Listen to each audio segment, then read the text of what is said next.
ٹھیک ہے، یہ درجہ اس وقت پیدا ہوتا ہے جب فرد تجریدی اخلاقی اصول وضع کرنے لگتا ہے. ٹھیک ہے، اس منزل میں ہوتا کیا ہے کہ سماجی روایات، اقدار، نسل، دوستی، دشمنی، مذہب، طبقہ بندی سے بالاتر ہو کر سوچنے کی صلاحیت جو ہے وہ انسان کے اندر پیدا ہو جاتی ہے. ٹھیک ہے، یعنی کہ وہ قوانین کے احترام کے علاوہ انسانی اقدار، دوسروں کے حقوق اور ان کے مراتب کو مد نظر رکھ کر سوچنا شروع کر دیتا ہے. ٹھیک ہے، دین آ جاتا ہے پانچواں درجہ ہمارا. اب یہ پانچواں درجہ جو ہے سماجی معاہدے کا احساس ہے. ٹھیک ہے، اب اس مرحلے میں کیا ہوتا ہے کہ اس میں انسانی حقوق کو قوانین پر ترجیح دے دی جاتی ہے، یعنی کہ انسانی حقوق زیادہ امپورٹنس رکھ جاتے ہیں. اس مرحلے پر اچھے سے مراد کیا ہوتا ہے کہ ہر فرد کے حقوق کا وہ معیار جس پر سب متفق ہوں. ٹھیک ہے، فرد سوچ رہا ہوتا ہے کہ ایک سماجی نظام میں رہنے والے تمام افراد اہم ہوتے ہیں، اس لیے اجتماعی مفاد کو سامنے رکھ کے جو ہے وہ فیصلے کیے جاتے ہیں. ٹھیک ہے نا، یعنی کہ اجتماعی مفاد سے مراد کیا ہے کہ ہر طبقے اور ہر فرقے کا مفاد ہے. پر سمجھتا ہے کہ تمام لوگوں کے مساوی حقوق ملنے چاہیے. ٹھیک ہے، چاہے وہ کسی بھی فرقہ سے تعلق رکھتے ہوں، کیونکہ قانون کا مقصد کیا ہے؟ انسان کی فلاح ہے، تو وہ تمام فرقے کے لوگوں کے لیے ایک جیسے ہونے چاہیے. ٹھیک ہے، اس درجے میں ہوتا کیا ہے کہ فرد کی اخلاقیات جو ہیں اس بات کا تقاضا کر رہی ہوتی ہیں کہ انسانی حقوق کی پاسداری کی جائے.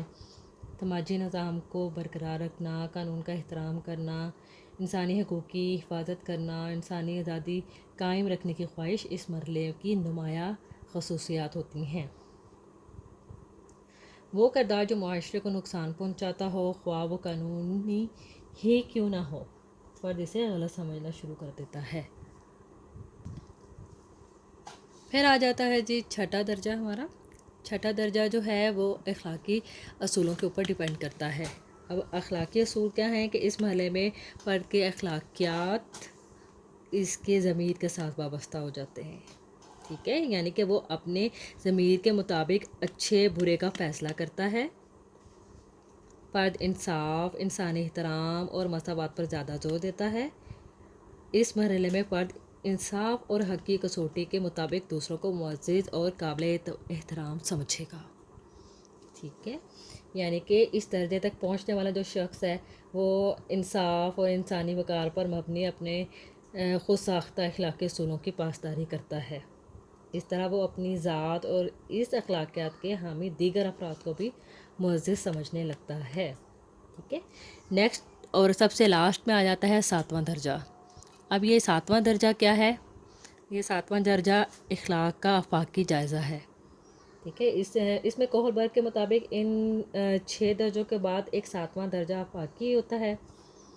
ٹھیک ہے، یہ درجہ وہ کہتا ہے بہت کم افراد میں پیدا ہوتا ہے. اس درجے تک جو بھی پہنچے گا تو وہ فرد یہ تصور کرتا ہے کہ اخلاقیات کے مابین اصول ضوابط ہر قسم کے قانون سے اور سرحد سے بالاتر ہوتے ہیں. انصاف، عزت اور بنیادی ضروریات بلا رنگ و نسل سب کو یکساں طور پر ملنی چاہیے.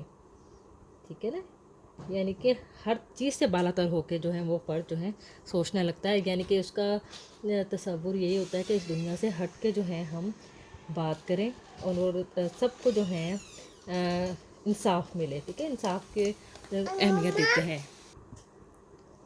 جی اینڈ پہ ہم اس کا تھوڑا سا تنقیدی جائزہ بھی لے لیتے ہیں کہ کیا جو ہے اس کا تنقیدی جائزہ ہے. ناقدین کیا کہتے ہیں؟ کوہلبرگ جو تھا وہ اخلاقی نشوونما کے اس نظریے میں بچوں کے طریقہ استدلال کو بنیاد بنایا.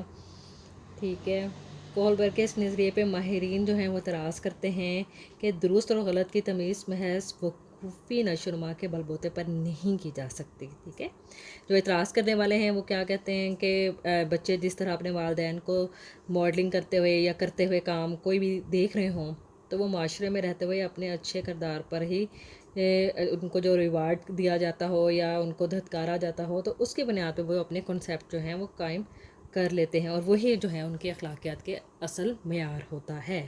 ٹھیک ہے، باقی اعتراض کرنے والوں کا یہ بھی کہنا ہے کہ کوہلبرگ کا نظریہ محض اخلاقی سوچ اور خیالات پر مبنی ہے. ٹھیک ہے، اس نے اخلاقی کردار کو عملی شکل میں نافذ نہیں کیا اور نہ ہی اس کا کوئی عملی مظاہرہ دیکھنے میں آیا. ٹھیک ہے نا. اس سے مراد یہ ہو سکتا ہے کہ بھی کوہلبرگ نے اپنے نظریے کی بنیاد رکھتے وقت کیا کیا ہوگا کہ جو معمول جن پہ وہ ایکسپیریمنٹ کر رہا تھا یا آبزرویشن کر رہا تھا، اور ایسے افراد کی زبانی بیانات جو انہوں نے دیے ان پر اعتبار کر لیا، لیکن ان کے بیانات کا عملی اطلاق نہیں دیکھا گیا. ٹھیک ہے نا. ہو سکتا ہے کہ افراد اپنی عملی زندگی میں اپنے خیالات کے برعکس کسی اور کردار کا مظاہرہ کرتے ہوں، تو اس لیے جو ہے اس پہ یہ تنقید کی گئی. ٹھیک ہے. یہ اب آپ کا اوور آل جو ہے کوہلبرگ کا نظریہ اخلاقی نشو ہے. ان کو میں نے پوائنٹس میں اس لیے لکھ دیا ہے تاکہ آپ ایزیلی آپ کو سمجھ میں آ جائے کہ یہ فرسٹ ٹیسٹ، دوسری اور یہ تیسری ہے، اور اس کے اندر جو ہیں کس طریقے سے یہ سارے درجے ہیں. ٹھیک ہے. پلیز اس کو جو ہے اچھے طریقے سے پڑھیں. باقی جو ایرکسن پیاجے کے اسٹیجز ہیں اس کو بھی اچھے طریقے سے پڑھیں. ٹھیک ہے. آج کے ہم نے اپنا یہ پورا ٹاپک کمپلیٹ کر لیا کوہلبرگ. اس کو اچھے سے یاد کریں. ٹھیک ہے. Thank you so much. Okay. اللہ حافظ.